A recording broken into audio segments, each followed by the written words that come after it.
म्हणजे पाडापाडीच्या राजकारणामध्ये युतीला काय महत्व राहिलं? ज्याच्या जागा जास्त होतील नाही, आधी ठरवा आणि चला पुढे. मला काही हरकत नाही त्याच्यामध्ये, ठरवा आधी, पण या धोरणाने जाऊ नका. त्याच्यानंतर आणखीन ज्या काही घोटाळे बरेच आहेत. मी आज थोडं काय विचार केला की पहिल्या प्रथम ही बैठक होते, मुंबईत होते, यजमानपद स्वीकारूया आणि जरा ओपनिंग बॅट्समनची भूमिका बजावूया आपण. ओपनिंग बॅट्समनचं कसं असतं की चांगला स्कोर केला तर केला, नाही तर विकेट फेकायची आणि मॅच एन्जॉय करायची. बाकीचे प्लेयर खेळणारे आहेतच, त्यांची बॅटिंग बघू. तर त्यांच्या ज्या काही योजना आहेत त्याच्यात आणखीन एक योजना त्यांनी काढली, हा सुद्धा एक घोटाळा आहे. आणि तुम्हाला मग कळेल की मी नेमकं काय म्हणतोय, तुम्हाला काय करायचंय, मी काय करायचं, हे तुम्ही स्वतःला विचारलं पाहिजे की मी काय करायचं. त्यांनी आणखीन एक जी काय घोषणा केलेली आहे, 50,000 दूत आले ना तुमच्या कानावर, काय योजना दूत, म्हणजे सरकारच्या योजना या घरोघरी पोहोचवण्यासाठी 50,000 दूत हे यांचेच चेले चपाटे असतात. 50,000 दूतांना 10,000 रुपये पर मंथ, म्हणजे लाडक्या बहिणीला 1,500 रुपये. आणि यांना पोचवायचं नाही, ते आपल्याला पोचवायचं, पण यांच्या योजना पोचवणाऱ्याला 10,000 रुपये. मग त्या दूतांची खोटी नावं दिली जातील, त्याच्यातनं पैसा ओरबाडला जाईल. आणि हा सगळा घोळ जो आहे, हा सगळा जो गोंधळ आहे, हा पुढे चालू ठेवायचा. ज्याप्रमाणे लोकसभेच्या निवडणुकीत मोदी रथ, मोदी सरकार गावागावात अडवले. मोदी सरकार की भारत सरकार? आम्हाला भारत सरकार पाहिजे, मोदी सरकार नकोय, आज सुद्धा नकोय. आणि हा जो काय पैसा आहे तो यांच्या खिशातला नाहीये, हा जनतेचा पैसा आहे. आणि त्या जनतेच्या पैशाची लूट तुम्ही तुमच्या घोटाळेबाज योजनांची जाहिरातबाजी करण्यामध्ये करता आहात. हा घोटाळा आहे. मग ते दूत म्हणून जर का पैसे देऊन गावात फिरणार असतील तर तुम्ही जे सगळे बसलेले आहात ते कोण आहात? तुम्ही आपल्या महाविकास आघाडीचे दूत बनू शकत नाही. गावागावामध्ये जाऊन आपण केलेली चांगली कामं, 2.5 वर्षामध्ये जी आपण चांगली कामं केली ती सुद्धा लोकांना सांगितली पाहिजे. मग करोनातलं काम असेल, शिवभोजन असेल, शेतकऱ्यांची कर्जमुक्ती असेल, अनेक गोष्टी तुम्हाला माहिती आहेत सगळ्या. या सगळ्या गोष्टी जसं ते एक थापेबाजी करणार आहेत, अहो आम्हाला तर 2.5 वर्ष आम्ही भोगली, त्याच्यानंतर आता 2.5 वर्ष तुम्हीच बसलात तिकडे. मग 2.5 वर्षामध्ये जे काय केलं ते खरं खोटं सरकार म्हणून हे सांगतात, काही जनता म्हणून सांगेल तुम्ही काय केलं होतं आणि आम्ही काय केलं होतं. आणि म्हणून मी शिवसैनिकांना एक मागे कार्यक्रम दिला होता.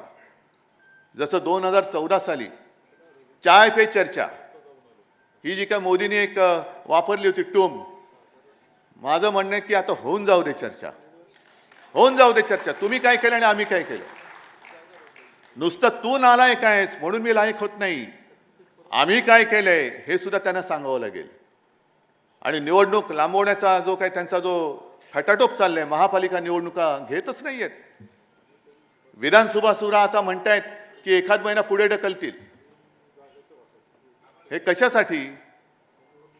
तर आपण केलेली कामं ही लोकांना विसरायला लावायची. आपण जे काय करोनामध्ये काम केलं, आपण जे काय सगळं शिवभोजन आता चालू आहे की नाही कल्पना नाही, पण 10 रुपयामध्ये आणि करोना काळामध्ये 5 रुपयात शिवभोजन गरिबांना आपण दिलं, करून दाखवलं आपण. पण ते विसरायला लावायचं आणि स्वतःच्या न केलेल्या योजना थापा मारायच्या त्याच्यात. आता तर अशी माहिती मिळते की घोषणा केल्यात, लाडकी बहीण पैसे कुठून आणायचे. न्यायालय त्यांना फटकारतंय की इकडे नुकसान भरपाई द्यायला पैसे नाहीत, लाडक्या बहिणीची योजना आम्ही थांबवू का. आणि मग सगळेच मुख्यमंत्री उपमुख्यमंत्री कोणाचं काय, कोणाचा पायपूस कोणामध्ये नाही, चिडचिड चालले. अनेक जे IAS ऑफिसर आहेत ते मला सांगते की साहेब लवकर या, तुम्ही लवकर या.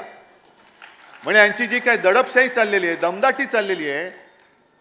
आणि आपले मिंदे सांगतात की मी चांगलं सांगतोय तोपर्यंत ऐका, नाही तर दुसरं रूप दाखवावं लागेल. अरे तुमचं रूप दुसरं काय आहे हे सुद्धा लोकांमध्ये पोहोचवण्याचं काम परत तुमचं आहे. बरोबर तुम्ही मुद्द्याला हात घातलात. कारण यांचं खरं रूप जे आहे गद्दार, सरकार पाडायला 50 खोके, लाडक्या बहिणीला 1500 रुपये. आणि मोदींनी म्हटलं होतं 15 लाख तुमच्या अकाउंटमध्ये येतील, तर 15 लाखाचे 1500 का झाले? 15 लाख का झाले? पण एकूण राजकारण जे चाललेलं आहे, काल स्वातंत्र्य दिनाच्या निमित्ताने आपले सरन्यायाधीश ज्यांच्यावरती आमचा विश्वास आहे, न्यायदेवतेवरती विश्वास आहे, शिवसेनेबाबतचा निर्णय, राष्ट्रवादीचा बरोबरचा निर्णय त्या 50-60 वर्षात नक्की मिळाल्याशिवाय राहणार नाही, मला खात्री आहे. याच्यात चुकीचं काय बोललो मी? नाही, कारण आपण जर सांगितलं की लवकरची तारीख द्या, ते सांगतात तुम्ही आमच्यावरती आम्हाला आदेश नाही द्यायचा. मग आम्ही हात जोडून उभे आहोत, या जन्मी नाही तर पुढच्या जन्मी आम्हाला नक्की न्यायदेवता पावल्याशिवाय राहणार नाही. पण त्यांनी काल एक पत्रकारांशी बोलताना मी बातमीच आणली मुद्दामून, एवढीच बातमी आहे, खरं अख्खं भाषण मी काय पाहिलेलं नाही, पण त्याच्यात त्यांनी म्हटलेलं आहे की बांगलादेशमुळे स्वातंत्र्याचे महत्त्व अधोरेखित. बांगलादेशमुळे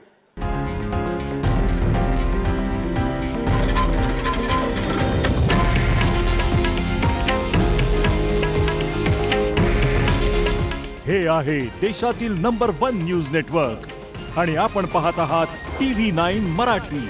काळजी तुमची, हित महाराष्ट्राचं.